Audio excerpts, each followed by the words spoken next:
everyone, we're back again. For those of you that were here 3 hours earlier, welcome back. For those that weren't, welcome. My name's Simon Linstead. I'm the host and founder of the InfoSec Live community, and we're here tonight for a very special episode of Which Cyber Pathway, hosted by myself and with special star guest Patrick Gillespie. Before we crack on with that, everybody, a little bit of housekeeping. Quick announcement as well. We've just hit 1,000 subscribers on our YouTube channel. So a massive, massive thank you to all of you who've watched, subscribed and liked our content. It really does mean the world. And also, if you are watching today, please make sure if you're watching live to jump in the comments. We want to make this as interactive as possible. And again, for those watching the replay, please hit that like button, please hit that subscribe button, and make sure you hit the bell to be notified of future content. And also drop your thoughts and comments in the chat. Let us know what you like, and also let us know what you don't like. Really want to try and improve this show as much as we can. Bit about the InfoSec Live community for anyone watching who doesn't know who we are. It was founded by myself just over a year ago. We're an independent social network community of over 3,000 cyber professionals, all sharing best ideas and practice in what I believe is the world's first dedicated security network. And this new series is here to help by continuing the theme of our community of sharing those best ideas and practice, addressing the perceived skills gap, note the word perceived in there, in cyber, along with bringing hopefully some clarity for those trying to work their way through the myriad of free and paid options out there looking to break in. And before we bring him on, a little bit about our special guest, Patrick. Patrick's a managing security consultant at GuidePoint Security, where he helps lead an offensive security team, and he began his career in the security industry back in 2005. His professional experience includes information technology, vulnerability and risk assessments, pen tests, security architecture, as well as incident response. And as a veteran of the United States Army, Patrick worked in military intelligence and then spent the first 11 years of his civilian career architecting and building high availability, bit of a mouthful that one, network infrastructure for global manufacturing companies. Prior to joining GuidePoint, where he is now, he worked for a global consulting firm where he led consultants from multiple countries to help Fortune 10, Fortune 50, and smaller organizations, can't speak tonight, identify risks present via vulnerability assessments, network pen testing, app pen testing, and cloud compliance reviews. Prior to that, director of an offensive network security team that primarily worked with financial institutions. He worked with executives and the sales team to create a red team program and also helped lead the digital forensics and incident response programs too. He's also earned a Bachelor of Science degree in Computer Information Systems from Thomas Edison State University and a Master of Science in Computer Information Systems, concentrating on security from Boston University, and holds several certs to include CISSP, OSCP, and CCNP. So I think you'll all agree, very, very exciting. Looking forward to bringing him on. Let's play a stinger and bring Patrick on.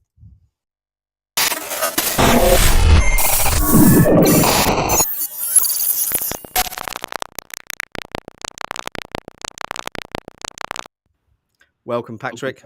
Hey, Simon, how are you? I'm really well, thank you. And thank you so much for joining us today. I noticed we've got a few people in the chat already. Big shout out to Greg, Henry, Angel. Thanks ever so much for tuning in. For those that don't know Patrick, I know I've given a little bit of background about you there, Patrick, but can we jump straight back to the start before we start talking about cyber pathways, and tell me how you got involved in, or your love of tech came?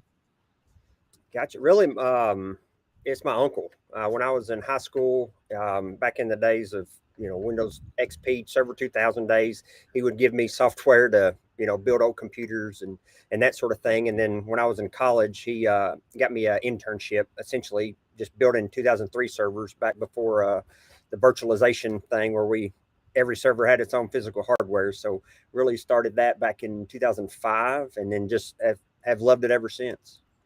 And it's your new passion, I suppose, a little bit like mine. We've a bit of a mission to help other people, Patrick. And before we start talking about which cyber pathway, I want to talk about the motivation for that, because your motivation is similar-ish to mine, I think. So talk to me about why you put so much effort into helping other people, because I think this is relevant. Well, all those things you said about me are great things. However, I've made way more mistakes than I've done great things. Really, Simon, I sent you all that just to impress you so I could get on the show. But, you didn't have to read all that to everybody. You won me over on the call. You didn't have to do that. That's all it was for, is for you, Simon. So, no, the reason I help people, don't want to go, too deep, but coming out of the Army, coming back from Afghanistan, I had done a couple of years IT infrastructure, but I spent about a decade really struggling with mental health, um, not really having relationships. I was married, had kids, but no deep relationships, no friends. I focused on my career. That really, in one way, helped me, in one way, kept me away from everybody, essentially. So for all those years, I was progressing, climbing the ladder. Essentially, it was all about me, right, and making more money than I needed. Um, did some amazing things in my career and education, but I was miserable. Like I hated who I hated who I was, right? Yeah. So, but a couple years ago, I met a better audio mentor named Chris Drost. He actually met with him to kind of escalate my career to the executive level. Yeah. I was in mid 30s then, and really wanted to be a CISO. It's kind of the logical progression for me. There was really from a security perspective or IT, CIO perspective. And then the more I met with him and the more I met with other CISOs and CIOs, I realized that it was just more of the same. It was There's the next more stress than anyone wants, perhaps. stress and, policies and procedures, that's no fun anyway. But real, so asking for help was enlightening for me. So once I asked for help and quit doing it on my own, then I realized my passion. Then I was able to really find, instead of chasing money, I was chasing what I love to do, and which lowers stress tremendously. I love what I do, love the people I work with. And then he later on suggested try me becoming a mentor. Because again, I was in positions I love to be in, and then so once I started mentoring, it just really took off from there because I could make way more of an impact. Somebody transitioning from the military, or a veteran who's trying to, transfer careers. It helps the cyber community. It helps my company, the companies they work for. The more I can put into other people, I could keep chasing certs and doing all that for more money. But again, it was a miserable time in Do my you, do you life. know? Do you know what my favorite saying is? Is that there's no such thing as altruism, and the reason I help other people, whether I want to admit this to myself or not, is because it makes me feel really good. And Yeah, whether I don't think it matters what the motivation is. I mean, I like you spent a long time thinking about me, ego, arrogance, money, not about anyone else. And it is such a lonely, shitty existence on the right. inside. On the outside, everyone thinks, oh, look what they've got, but inside it isn't what counts. And don't get me wrong, you still need a car that works and a Yeah, roof over your head, but you don't need three of them and a collection of watches in a box. It's not going to make you happy. right. Just yeah, maybe for a few minutes, and then yeah, Yeah. throw it in the box. But yeah, but it does. It makes me feel better too to help other people. And I did hear a saying recently that unsolicited advice is self-serving. So you don't go around pushing stuff on people, but that we Yeah. help people that are willing to ask for help and that actually want the help, because that's because we could stress ourselves out trying to help people that don't want it to. And also that there is people who don't seem to be able to be helped, and I don't mean that in a horrible way, but unless you're ready to open up and listen to what someone else has to say. I wasn't for 45 years. No one knew better than me, Patrick, so why did I need to listen to anyone else? And I think that realization can be quite enlightening. However, Greg's made a really good point. He said, thank you, Patrick, and loving the humility. However, have to disagree, you've achieved an awful lot through the bad phases life throws at you. And it, Yeah, it is so true. We do learn so much more from those failures, I think, from any successes, don't we? definitely. Yeah, So it's hard to learn something when you know everything, Simon. So yeah, it is. Yeah, it's ironic how much you do learn when you realize that isn't true, isn't it? I want to talk about focus on the transition from the military because it's something that you're passionate about helping people with. And one of my biggest bugbears, which is one of the reasons why I put up this show in the first place, is people being ripped off who not only transition, because it doesn't just help happen to military service leavers, it happens to all sorts of people, college leavers, university graduates, career pivoters, where they get roped in to paying out a load of money up front for training and boot camps. And I'm not saying that there aren't good boot camps. Please don't think I'm saying that. But I do think that there's a whole industry or subset of the industry out there preying on people transitioning and taking their money. Have you experienced that? Definitely. Yeah, I got sucked into a boot camp in 2005, actually. And it was 5 years later before I was even ready to take the exam, where they guaranteed jobs or guaranteed a certain salary if you get, back then it was CCIE and Yeah. MCSC, whatever the Microsoft one was back then. But yeah, definitely it was just marketing. They're building their business. And yes, a lot of vets get taken advantage of. I met with a mentee earlier this summer. He's doing SkillBridge with a company, and that's supposed to be free training, all that stuff. And then he gets about halfway through, and they're asking him to pay $10,000 for a class. And he was just asking, if I thought that class was good. I said, I've never heard of the class. It's not. Nothing is that good. Yeah, it's proprietary to this company. It's not even an industry cert. So, and I highly recommended that he not pay anything for training, because if you can find a mentor that's been in the industry or doing what you love or want to do, that you're going to love to do, there's a ton of training. So much in cybersecurity is open source. You can get free trials of paid software. You just a lot of times people just need help to create those steps to get there. I think it's understanding, one, as you just said, what you're going to enjoy doing. I think that's where lots of people fall down, where they follow a path because it's a pen tester or it's a SOC analyst. So they just kind of hone in on that. And I think if people took a step back and spent more time talking to people who do all the different roles in the industry, a bit like you, with the realization that maybe I don't want to be a CISO, might not be for me. I wish I'd have worked that out about being a pen tester before I spent $4,000 or $5,000 on lab time and exams for OSCP that I failed and you passed. It's not that I'm bitter, and I don't mention it every week. But I just think it's working out.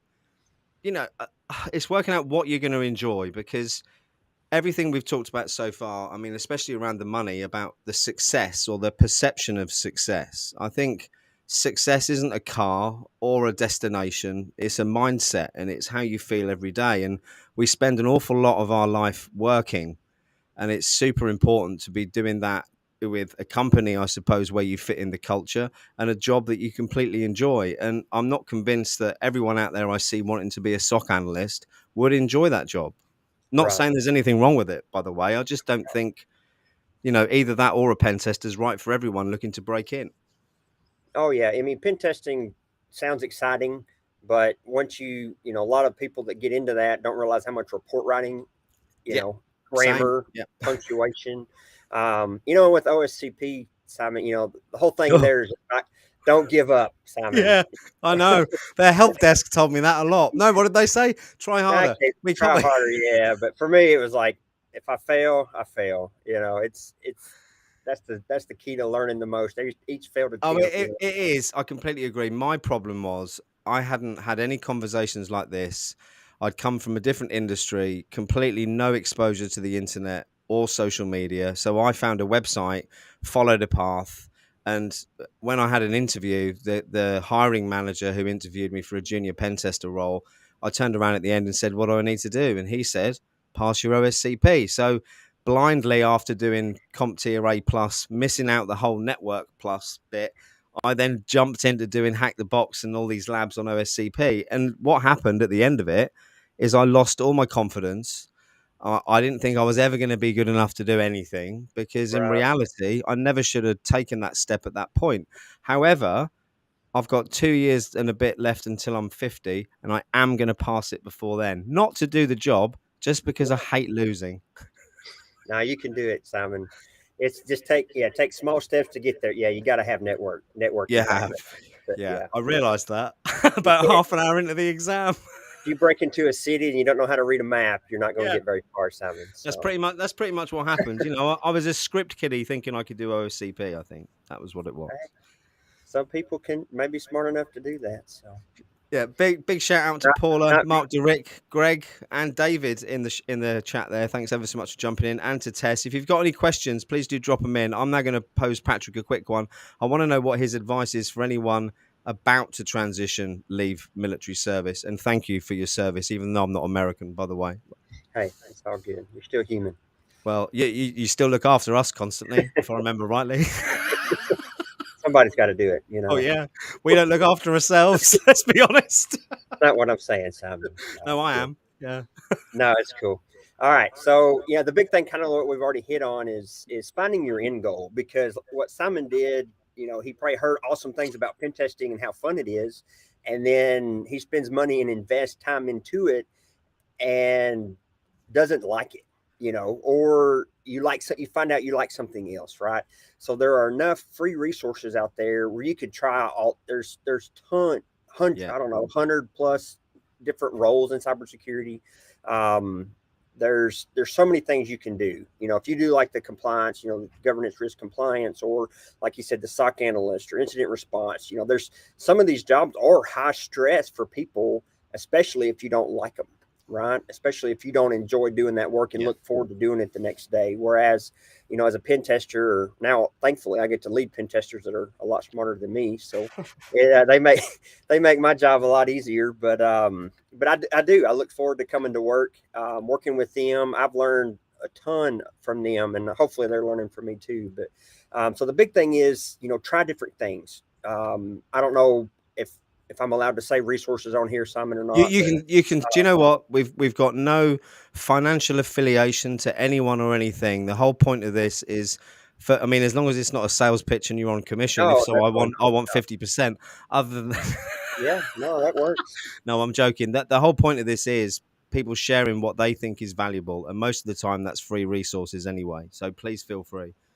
Gotcha. Yeah. So if you're like I said, wanting to get into cyber, you're not there, you don't have the experience, or even if you do, there's again, you got to find out what you love. So INE has a starter pass. It's free. You can do a network class, cyber security class, essentially pen testing, a cloud class. It specifically goes into Microsoft Azure, and there's also a Python class, and there's several other Microsoft and AWS classes that are free. So I usually recommend people do one of each, because if you know, so many businesses are moving to cloud that if go to an interview and if you dove headfirst into AWS and they're using Azure, you're not going to be applicable to them. So you don't want to go too deep in one area until you know what your passion is and exactly Yeah. what you're High, looking for. high level view in lots of different areas. And do you know what? I'm glad you've mentioned INE because I had the pleasure of speaking to Richard over at INE earlier on this week. An amazing guy, and looking forward to seeing what he can do to help the community. Richard, if you're listening, hint, hint. Other free resources, again, if there's whatever job postings you're looking at, we'll get into job postings in a minute.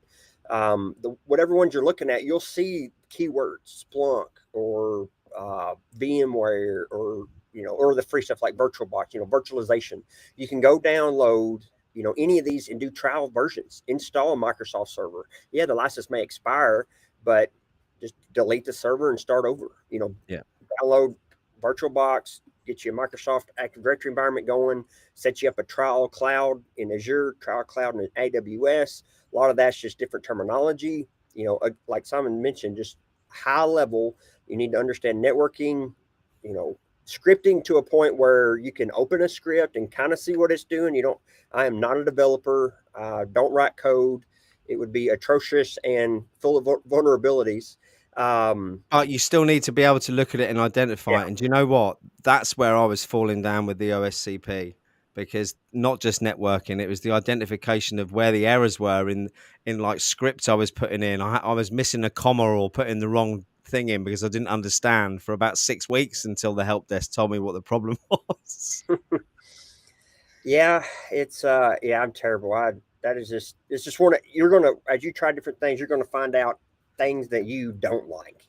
Yeah. And there may be more of those than things you do, but again, you want to narrow your focus down to get to your end goal, right? Because if you're just aiming at 10 different careers, you know, you may hit one, but you're probably gonna be miserable. Yeah. So with the job description, so there's HubSpot and CNBC. There's a lot of news agencies that talk about what percentage of the jobs that get filled each year get put onto job boards like LinkedIn or Indeed or Monster, if that's still around. But CNBC claims that 70% of jobs are never advertised publicly. HubSpot says 85% of all jobs are filled by networking. So it I goes back to the old completely saying, believe that. it's not what you know, it's who you know, right? Yeah. Because it's easier as a hiring manager. If I know somebody or somebody I trust knows somebody that will be a good culture fit, I don't have to go to HR and create a job posting. I don't have to go through 1,000 resumes because we left a begin analyst pen tester spot open for 2 hours that gets, with remote work, gets, filled up rather quickly. So it's easier. It's easier for a hiring manager to do that. So if all you're doing, and I know so many veterans that'll go apply for 100 jobs, whether they're changing their resume each time or not, you want to customize your resume for sure, but won't get one phone call. No. So they're frustrated. They've been out of the transition. They've been transitioned for a couple months. Essentially, they're unemployed. They've had to move their family, and they're really struggling mentally, struggling financially, and if there were companies in place that, and a lot of them do have the skill bridge or the career skills program, to where they'll train them their last few months of service, and then hopefully the goal is to hire them, but not all of them do. And then, like you mentioned earlier, there's companies that take advantage of veterans as well, or especially certification, boot camp companies. Yeah. So if that's all you're doing is applying for jobs, and you're not intentionally networking with a focus on where you want to work, what industry you want to work in, you're not even aiming at half the dartboard, right? So, to be able to see the rest of the dartboard, you have to network. So I'm in Arkansas. I don't know if you're familiar with the Yeah. southeast It's in the side. south. Yeah. Walmart is headquartered where I'm at, right? So the majority of IT jobs, whether it's cyber infrastructure, application, whatever, is at Walmart or a company that's supporting Walmart. So if I wanted to work at Walmart, veteran or not, you can get on LinkedIn. Yeah. Um, Start stalking. yeah, start stalking Yeah. employees at Walmart, right? And find things that are similar. So it's easy for vets to get on there and filter by past company: Army, Navy, Marine, Air Force, Coast Guard, right? So now I'm targeting veterans at at Walmart that are most likely to connect, right, and respond to me, and maybe give me a step or an advantage, right? So it's targeting things like that, and then you don't have to just target people with those jobs you want. So you can, veterans that are in HR, veterans that are store managers, whatever it is, because the bigger your network is, the it's all about increasing your chances of being set apart from everybody else applying for the same job. Yeah. So if somebody at Walmart will vouch for you, and there's somebody else that has a degree and has some training, but a person vouches for you, statistics show in most times that goes first. It's The most social yeah, proof is what they call it, right, Patrick. It's no different to if you were going to go and buy a secondhand car, you'd buy one off someone that your best friend bought one from, who they trust, rather than going to buy one out of Craigslist right. or is that right? Craigslist in the Craig, US? yeah, Yeah. I got burned on there a couple times. So stay, switch Let's not to mention. Facebook Let's not mention Marketplace. that then. That I makes just yeah, want to draw our attention to the chat because Paul has jumped yeah. in with a comment. Thanks, Paula. She says, I'm not from the military or anything close to it. However, my dream is to work in IT forensic criminology. I did some CompTIA courses like A+, Net+, Sec+, and Cybersecurity Analyst Windows and Microsoft Office. I'm working towards my certs for all of the courses. What would be your advice to break in the industry and get to work in criminology? It's a good question. So again, so you're not a veteran, so that takes out some of the tools like Veterati and some of those things, but you can still, uh, do LinkedIn Premium if Yeah. if you can afford it, because there's LinkedIn Learning is on there, that can help with some of those courses. So those courses you're doing now are good foundational courses. None of those are specific to forensics or incident response or criminology. So, let's say you don't have a degree. Let's say you have no college experience. I don't know if you do or not. But let's say you need a job in the next year. So, will a 4-year degree help you in the next year? No. So, if it's a goal for you, do it on the side. But that's not going to help you get your goal in your timeline. So, what I would recommend is getting on those job boards and seeing what skills are similar between the different companies that are needing this work, right? Now, Yeah. whether you go, work with police departments or you can get FBI, so you don't have experience in IT either. So those basic courses will help you get an understanding of networking, because to do criminology, you'll have to understand how, when an attacker goes through a network, where are Yeah. the Well, logs, how the traffic moves, how how to they get trace there. them. Yeah, how Yeah. much was, you'll have to be able to understand um, those different things. But so targeting the specific skills that are listed on those job descriptions, but then networking.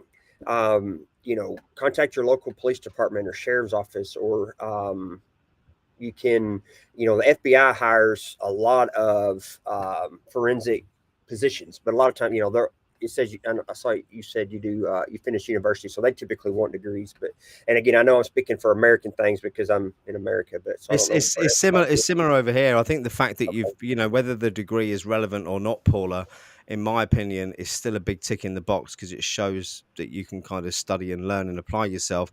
Mark DeRick's just put infragard. I've got a couple of things to throw in. So you're probably already following this person, but D for Diva, that's her LinkedIn page. She has got loads and loads of free and low cost resource digital forensics training, which is absolutely amazing. The other thing I would suggest, if you haven't, as Patrick suggested, LinkedIn Premium, if you haven't got that and you can't afford it, I can help you with a search. Personally, happy to help do a search for people in your area or in the right geographical location for you to connect with. And also on a personal level, I've got tons of ex-law enforcement contacts in the US and tons of contacts in forensics. So if you want to reach out to me, I'll drop my LinkedIn in the chat. I'm happy to have a chat with you and happy to put you in touch with some other people, because I think, as Patrick says, the best way for you to find out what to do is to talk to the people who are doing those jobs. So I Right. think that's the best way we can help, Patrick, is by connecting Paula up. Do you agree? Definitely. Yeah. That's the shortest way. That's the best case, because Yeah. if you find somebody that knows you're going to be a good culture fit and you're going to work hard and that you're passionate about doing it, because they could hire the smartest person in the world, but if they're not passionate about profiling, they're not going to do a good job because they don't really care. Um, It's all about the passion. Do you know what? I've had 16 CISOs on the show, on the CISO experience, the last few weeks, and when you've asked each of them what they're looking for when they hire, it isn't the certs that, admittedly, you need. It's yeah, drive, the determination, the passion, and the fact that, initiative. Yeah, yeah, absolutely. And I mean, I've only been in the industry 18 months, Paula, as well. If that gives you any hope, I come from a completely different background, and the way I've done it is exactly as Patrick's been saying. I've been on LinkedIn now, I think, for 15 months. And in that 15 months, I've built up a huge network of connections, valuable friendships as well, all around the world. 5,000 followers on LinkedIn, 3,000 strong community of InfoSec Live professionals, and 1,000 subs on YouTube. So if this old 47-year-old man can come along and join social media now and do that, you can smash it, Paula, would be my opinion. yeah. Networking is the way to go, because yes, there are people that are going to shut you down, and that's why I tell veterans to target veterans, because they're Yeah. most likely going to get shut down, except by better, typically. But there are people out there that want to help. Like Simon mentioned earlier, in this sub industry, there are a lot of people that want to mentor or open to mentoring. So you got to search for those people that are putting themselves out there to help others. And like me, if you'd have messaged me on LinkedIn, I would have responded to you, but I have no criminology degree or experience or profiling for sure. So I don't know The only anybody. criminology experience I've got, Yeah, Paula, is from my misspent youth, and it's not going to help. you still, yeah, that's another show, Simon. It's definitely not a show. It's a posthumous book, is what it is. I'll issue it after I've died. I think is the best bet on that one. There you Um, go. I see that. Where is it? Chuck's mentioned in the chat. Hire for passion. You can train for tech. Definitely. Completely agree with that. And Paula, we didn't mean to make you cry. That wasn't my intention at all. So hopefully they're tears of joy. We'll see once we've had a chat anyway. So anyway, Patrick, I'm starting to ramble like I always do. I need more Oh, you're caffeine, good. clearly. So talk to me more about what you specialize in and the Okay. people that you're helping at the moment. All right. So for my day job, I am a managing consultant. I help lead a team of some awesome. network penetration testers, essentially. So when we say network pen testers, we're not dealing with applications. So when you look at a website, you're looking at an application. So we don't typically do much there. We have a separate application team that does have those kind of development backgrounds, or at least interested in that, to do that, because that's my weak area in pen testing. So network pen testing is, we're actually looking for the services that are running on these web servers, trying to actually break into the network or break into the server itself. Spider. You got a spider. You got a friend. Thanks, Greg. Didn't even notice that. There we go. You're gonna have to, I think you have to put them around your head 3 times for luck, I think. But if it disappears, I'm gonna freak out because I hate spiders. Uh-oh. It's gone. Oh, you found you a friend, Simon. Ooh, lovely. All right. Sorry, So we carry do on. Distracted there. ADHD, you see, that's the problem. You're good. You're good. You got to see a squirrel every once in a while. All right. So we focus on the network. So a company or bank will come to us, and we try to penetrate their external perimeter initially, to see if an attacker in other countries or even in the States can see things they shouldn't, administrative interfaces, sensitive information disclosure like passwords hard-coded on websites, or list of employees or list of customers' contact information publicly available, or even with the cloud, the S3 bucket stuff that gets disclosed, ton of stuff that can be sensitive that shouldn't be out there. That's the kind of stuff we identify. And again, if there's vulnerabilities on the server, we're going to break in and see how far we can get. So when we and then when we do an internal pen test, we're doing yeah, it's good. It's good. We're thinking here. So no squirrels. No squirrels here. There's a lot of squirrels in Arkansas, so I got squirrels for you. It's I'll put my blinkers on. Here we are. Zero trust. I was doing some zero trust training earlier for. Do you know what the irony of this is?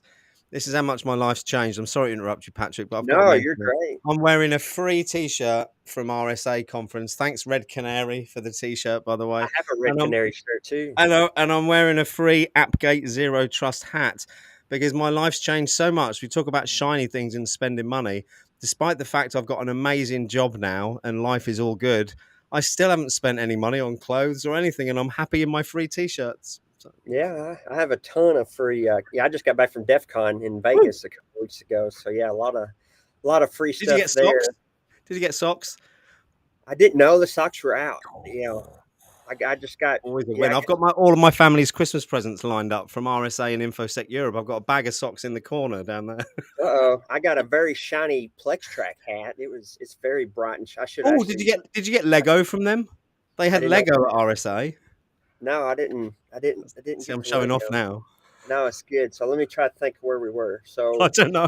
So that's what we do. So we do network pen testing, and then internal. So we're breaking in the internal. So we want to do an assumed breach exercise. So we do internal pen tests. We'll usually, set up a virtual machine on their environment in VMware, Hyper-V typically, or we'll mail a physical device, that's encrypted and double locked, all that good stuff.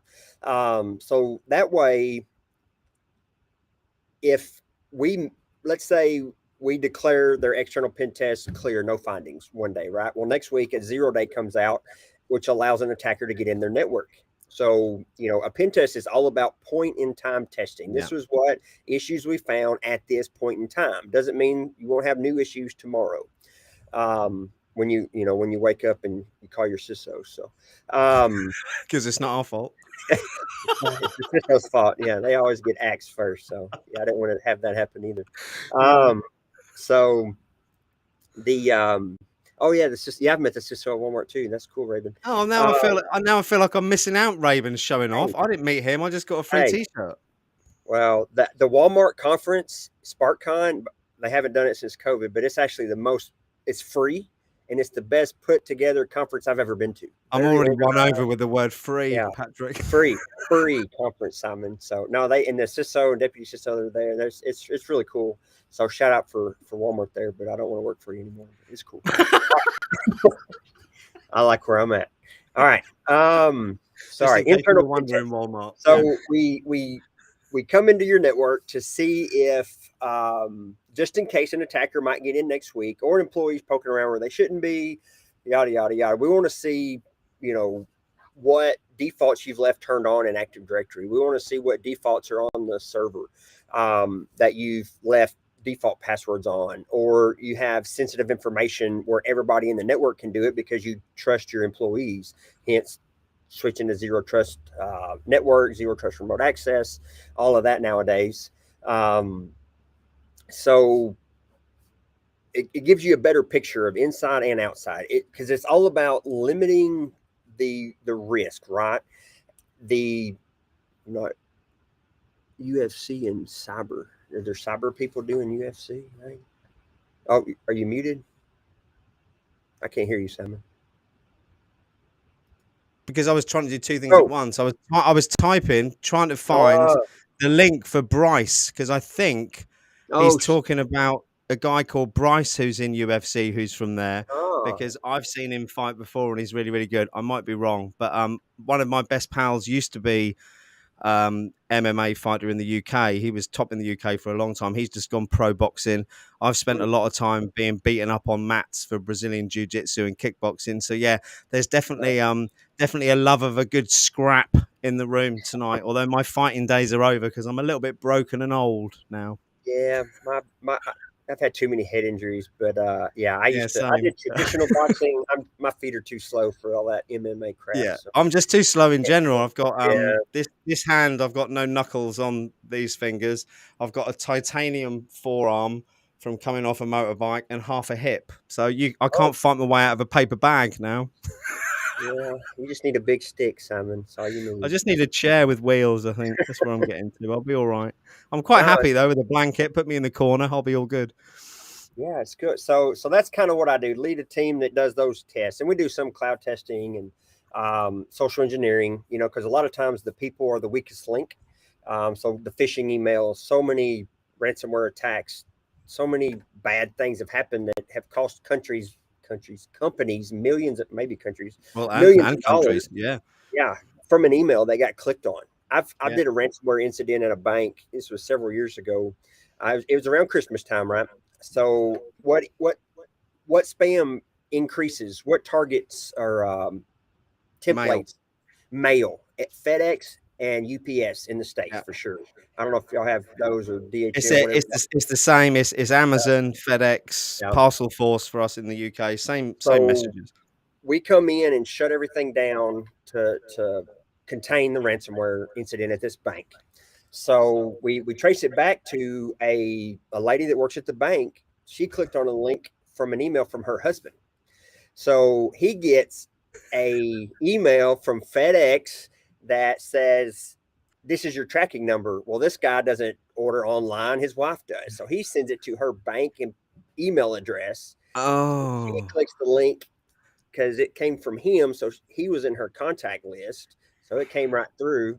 Their spam filter wasn't searching links in the emails, and got ransomware in the bank because of an email, right? So then you got to shut everything down, restore from backups, rebuild the computer. It's a mess because of an email. So we do those kind of attacks too. And awareness helps a lot with social engineering. There's companies like Know4 and other ones that help with, awareness and training. But really, you're not going to solve the human problem, the human factor. So you want to limit the damage of what happens when they do click that link. Because it's going to happen. It's going to happen. You got to expect, and especially if you got usually the banks that I couldn't get anybody to click on usually had less than 10 employees. I don't want to point fingers here, but aren't the C-suite sometimes worse than the employees for the clicking? Usually they'll deny it even after I have their password and their logon. So, their name will be in the report and they're like, I didn't do that. Wasn't me. I don't know. Well, then you're on to identity and access management issues, aren't you? Because everyone's got access to his password. Apparently it weren't him. Yeah. I even had a guy on the board of a bank. He said his grandkid was on his iPad. And it's like, well, it was a bank owned. You shouldn't be looking at over 18 material. That's for sure. So I don't know, but whatever, but yeah, they're usually the ones to defer the blame, of course. Yeah. I've gotten remote access because the president or a board member refused to do 2-factor. So I get there, they click a link. I get in, remote access tool that they've accepted or ran macros on a spreadsheet. So now I'm on their system. I'm downloading, the salary reports, the yearly reports that how much they're paying all their bank members, and bank people make a lot of money. They Some of do. them, not all of them. Then you go back to IT. It's like, hey, I had somebody click and got in, and you tell them who it was. They're like, yeah, he refuses to let us do two-factor for him. So now he's in the report. So that's where, but it's a tough balance, because the more you pressure your boss's boss, Yeah. it can get uncomfortable, right? So that's Yeah. where you really need a good CISO, or you got to have executive buy-in, because all it takes is that one person. And if you refuse to do the things that the rest of your employees are doing, you become the weakest link, essentially. Do you know, So I saw two articles this week about the importance of the negotiation and soft skills for CISOs and how much that is increasing. So back to kind of having that executive board level buy-in. I think it is becoming more and more important, isn't it? definitely. Oh yeah, you have to, because if not, then you're going to have people that play favorites.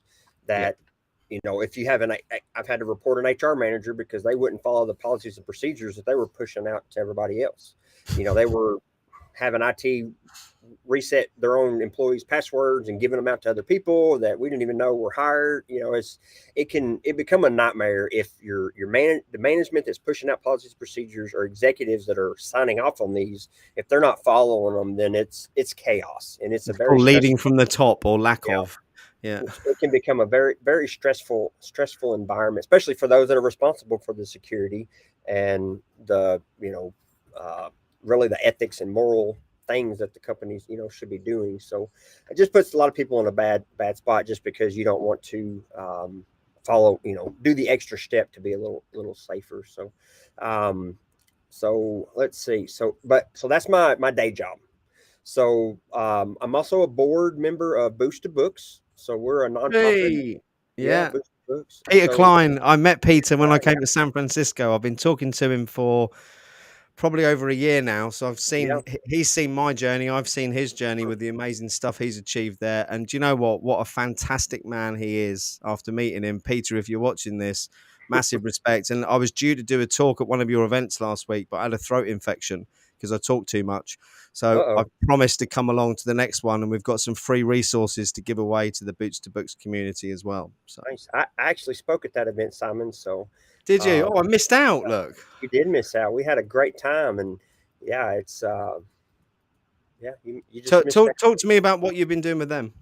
So with Boost to Books, I've been on their board about a year now. I guess last August I joined their board. So I've been talking to Peter, I guess, since last summer. We actually met on LinkedIn. I've actually have not met him face to face yet, because um, I don't get out of Arkansas a whole lot. But eventually, I want to go to their the golf fundraiser we do in the spring out there in California. Yeah. Eventually, but so what I do for them is they brought me on the board mainly because of my cybersecurity background and the work I do for vets, primarily through Veterati. Yeah. So what we do is we have two hiring fairs a year. So one in the spring, one in the fall. Our next one's in October. And we do a lot of monthly events as well. But the two big events we do is we usually get about 15 companies, big companies, that hire a lot of veterans, that want to hire transitioning veterans, that don't want you to go spend 4 years to get a degree, don't want you to go to all these boot camps to pay all this money. They want to hire you and pay you and then invest in you and train you. So we bridge the gap from a veteran or a service member getting out to that has 15 LinkedIn connections and doesn't know anybody civilian wise, to connecting with these companies that are looking for people just like them, but they don't know how to get to that bridge, right? So we're trying to create that bridge, and we have dozens of vets that get hired every time. We're hoping eventually where it'll be hundreds each time, really as many as possible. So so I help with kind of helping people understand what they are passionate about, because a lot of times it is pen testing, right? And they don't Yeah. realize what it's like to be a pen tester, and the report writing, and the client calls and the report readouts, and so on and so forth. And I love pen testing. Don't get me wrong. I know I'm making it sound terrible, but it's great if you love it. So You've the got to have a mindset for it. It's I yeah. mean, I've got an attacker's mindset, but what I haven't got is the technical knowledge or capability to do it. Hey, if we only were faster and stronger, You Simon, see, you mentioned, or smarter. someone mentioned earlier about in the chat about not having mobile phones when we were younger, and you're right. I think it was you, Gregor. There weren't mobile phones when I was young. In fact, when I was 16, my first job was selling mobile phones when they were big transportables. Mm, But my idea of hacking, I shouldn't say this. I'm now admitting to a crime on live. Maybe I shouldn't. No, I will. When we were teenagers, we used to wedge the coin slot in the payphones up with matchsticks. And then mm. we'd leave them like that. And then you'd go back once a week and you'd have about £5 or £6 in each one where they'd fallen down. And that's about as technical as I can get with regards to breaking into things. Hey, you got to start somewhere, Simon. Well, you have. Yeah. There's no Yeah, phone boxes anymore, though. So I'm doomed. But but one area that people don't realize that give them an attacker's mindset, like that transitions to cybersecurity, is military intelligence. Now, people absolutely. say that's an oxymoron, but when I was trained in the military, was to understand the enemy, right? Just Yeah. like cyber, the better you understand your enemy, the better you can prepare for what they're going to do, and then also react to their attacks, right? So that was a big thing that helped me, was having an intel background. For that. So I I think I've helped about 60 veterans in the last couple of years. I've hired 6 of them, and then I have 2 more starting next week as interns they're still in the military, but they're going to work with me for 3 or 4 months, or my team essentially, to to get into cybersecurity, to get into the network pen testing side of things. So I hire, try to hire as many veterans as possible, because of the soft skills. That's what Boosted Books is really pushing to these companies, is you have people that have been through difficult times, have made through them, are stronger because of these difficult times, and have a teamwork mentality. When you go through hard things with other people, you grow closer, and it's a really good environment once you've done tougher things together. Um, Do you know, so you say soft skills, right? I think the number one skill that everyone I've met who works in the industry who's a retired veteran is critical thinking, because in a lot of areas in the military, you're taught that every day. And you speak to all the CISOs and all the leaders and you ask what's missing, and they all say critical thinking. So again, it's quite frustrating to see all these veterans who've potentially got masses of critical thinking skills struggling to get work. Oh, definitely. Yeah, and plus veterans don't realize all the resources out there. Boosted Books, we pay for books and certifications for people too. So there Yeah. are ways like GI Bill and Onward Opportunity, other programs out there that'll give free certifications for people. And there's free, even for not vets. Like I said, there's, and even some of the exams that AWS or Azure put out, sometimes are free. TCM Security, Heath Adams over there, He he'll does give quite a away a lot. lot of his training for $1. He does a lot of that. And then, like Tell you you mentioned, what, I was speaking to a chap at this company, Range Force, for the blue team. I was speaking mm-hmm, to a guy from there yesterday, and I'll drop it in here because they've got a community edition on there with hmm. stacks of free resources as well. So the other one, what were the other ones? I'm going to type them up while you say them. So we had TCM, didn't we? Yeah, TCM Security, Heath over there. Crap, what did I say? Well, Boosted Books is one. We have Yeah, I'll drop that for one in free as certs well. and stuff. And then like Fortinet has some free training that they give out. AWS and Azure, just for cloud training, has some free training. So, but the biggest thing is there's a ton of free training, so you don't want to go do all of it, right? That's the part where you need to find someone that will be a mentor for you, that will tell you step A, B, C, and D, because you could go do 15 things and it not be in the direction of your end goal, Yeah. right? So you want to make sure you're Oh, squirrel. going in, yeah, going in the right way, definitely. So, because so many people focus on upskilling and they do so much that they're trying to solve the issue of getting a job offer, right? However, they're not putting effort into getting the interview. So, all these things you're doing seem great, but if I post a job for an entry level uh, pen tester that we're going to train and we don't expect degrees, then I'm going to get hundreds of applicants, right?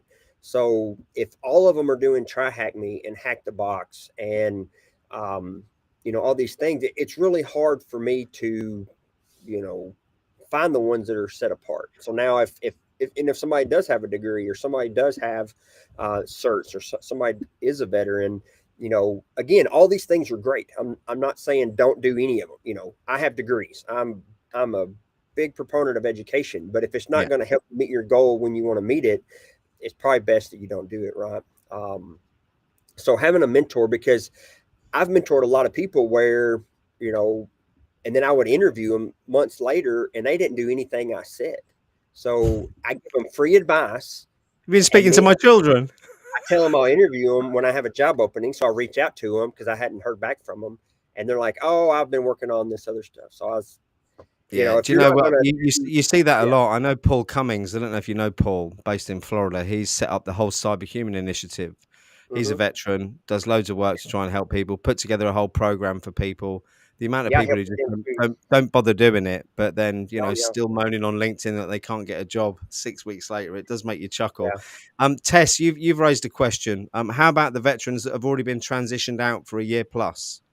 So really, you can do the only thing you can't do is skill bridge and career skills program. So you can do LinkedIn Premium for free for a year. Get LinkedIn Learning, start building your network, and intentionally start doing 10. Look for 10 vets a day on LinkedIn, 5 days a week, Monday through Friday, and build your network by 50 people a week. The limit's like 100 a week or so, but before you start getting whatever flagged. Yeah. But intentionally look for vets either in this place. That you're wanting to work in. Or let's say, pre-COVID, people were usually centered to regional areas. You actually had less competition back then because now so much work is remote. Targeting people in those areas. So if you're a veteran, you've been transitioned out, get on Veterati, sign up to meet as many mentors as you can. Yeah. You're going to find, they're all going to be different. Ask them the same questions. Just get different responses. So, don't put all your eggs in one basket. Get different responses. Everybody's path's different. I'm in a different place than everybody else, and my path to get here was different than everybody else. Just like Simon's path. We're both on the same show right now, but our paths are very different to Yeah. what got us But here. But very much so. And Yeah. Tessa's just asked, how about those that fear mentorship Oh, because they don't know what direction they want and they don't want to waste a mentor's time? Well, do you know what, Tess? My answer to that question is you're not wasting anyone's time. Please don't ever think you are, because people who give up their time to mentor are genuinely nice people, not looking for money and looking to do uh, it to try and help other people. And if you want to jump on a call with me next few days where I can listen to what you're interested in, give you some pointers from a non-technical, non-expert perspective, and then perhaps put you in touch with some people we think are relevant, I'm happy to do that yeah. as well. And I'll drop my LinkedIn address in there earlier. So please feel free to reach out.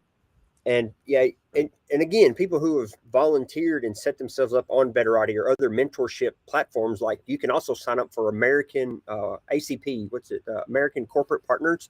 So I Yeah. had a mentor on there with the lady for a year. They'll give you a mentor for a year and just help you walk through that process. You don't have to know exactly what you want to do. That's where they're going to help kind of chisel that out and have you try different things.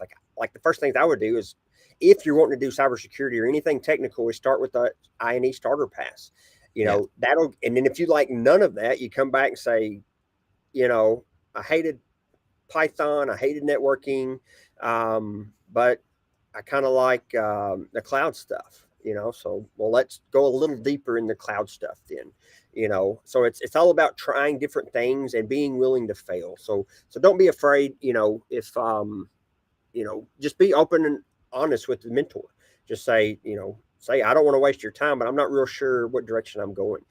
Can you help me with that? Do you know This is what? what. That's a much more refreshing attitude than people who come along thinking they know exactly what they want to do when they don't, like me 2 years ago. as well, Tess. And Mark Durick and Raven have made both very good comments. I haven't plugged it once, but we've just reached out to kind of CISO level people within the InfoSec Live community, and one of the people in the chat today, Mark Durick, as he says, runs an AppSec team for a large enterprise and got Web3 experience. Mark's offered to do some mentoring. I've had several others, whether you're a veteran or not, offered to do some mentoring with the community. Do come along and join. As Raven said, you'll soon find someone in there. Even if it doesn't have to be I suppose what the beautiful thing about the community is it isn't a kind of mentor-mentee relationship. It's become a family, and there's no such thing as a stupid question there either. I ask questions all the time that people will probably think are stupid, but it's the whole point of having that community, which is a safe place where you feel like you can ask whatever you want to whoever you want. Yeah. And there's going to be mentors you don't like, and that's okay. Yeah. So keep trying new ones. You're not having to pay for them. Find one that's going to stick with you. I've had one of the mentees, he's in the Army right now. He's starting a career skills program with me on Tuesday, because Monday's a Labor Day in the States or our holiday. But he called me 2 years before he started transitioning. So monthly or quarterly, depending on how busy he was, we would meet. I knew his end goal because he's doing IT in the Army, and we've met numerous times since then. And then since I've done all that work with him and I can vouch for him, I contacted the person that runs our Skill Bridge and Career Skills program and said, hey, of course, with your approval, I would like to, mentor this person with our company. I think he'd be a great asset. He's done this, this, and this, got these certs, all this stuff. So now he's going to work for us. And then our goal, and I've talked to my hiring manager, is to hire him in January after he gets out. So again, he called me 2 years before. So don't think it's too early to start. Start calling mentor. And there's probably not many active service members on here right now, but if you are active and you do hear this, definitely, reach out as soon as possible. Until you find a mentor that's going to stay with you and partner with you to help you get to your end goal. But you still got to do the work, right? If I give you advice and you don't do any of it and you call me back, I'm going to give you the same advice. And then if you do that 2 or 3 times, it's probably not the best, relationship, or I'm probably not the best mentor for you to keep working with, because then you're wasting both of our times. But, but being willing to ask for help, but don't be afraid of wasting their time, because like Simon said, it helps us feel good. It gives us like that satisfaction of, it's not just about me, even though it does make us feel better. And, but making it about others, like my career has, let's say, blossom or flourish, whatever, since I started helping others, meeting people like Simon or Peter Klein, and, and being able to be a part of these great organizations. But yeah, and there are companies that are wanting to, really, target and hire vets. And that's a goal of mine, is to build a business one day that helps lower veteran unemployment, that shows companies what it's like when you do hire vets. Because again, you know what you know, right? And you don't know what you don't know. So if you're a company that's never hired vets, you don't understand the benefits of that. I can tell you one thing, though, not being a vet myself, I work for a company called Bramfit Technology Labs, which is owned and managed by veterans. Lewis, the CEO, is a veteran. His brother Sam is a veteran. They've got several members in the team. I'd never experienced working for a veteran company before, and to say it's an organized, well-oiled machine is a complete understatement. And the other good thing about it is the sense of family that you get working there, and the sense of being part of that team, and having, you said it earlier, and you're a technical person, Patrick, that you've got people around you who you draw on from their expertise. And I think that's been one of the biggest things for me. I've got limited skills when it comes to any of the technical stuff they do, but I've learned so much in the last 4 months of working there from the guys. It's been absolutely mind blowing. And I know they try desperately to recruit veterans where and when they can. And actually that they may be looking to recruit soon in the US. So if you've got any veterans over there, maybe put them in touch, and I'll get them in touch with the hiring manager. Yeah, for sure. Yeah, definitely. There's great and also too, vets, you don't have to transition, but you can get with me. I spoke at one of their virtual conferences in Australia 2 years ago, or last year, maybe. It's been weird. time frame with COVID has been weird, but Yeah, tell me I about it. think it was actually September last year. They did a hackathon, and they train vets for free. In the different. They actually give you a test. I haven't taken it, but that will help align you with your skill sets, with your strengths. They did a partnership with some university in the Northeast in the States, but they're primarily Australia, Canada. They have a little bit London, England, and then Who's this?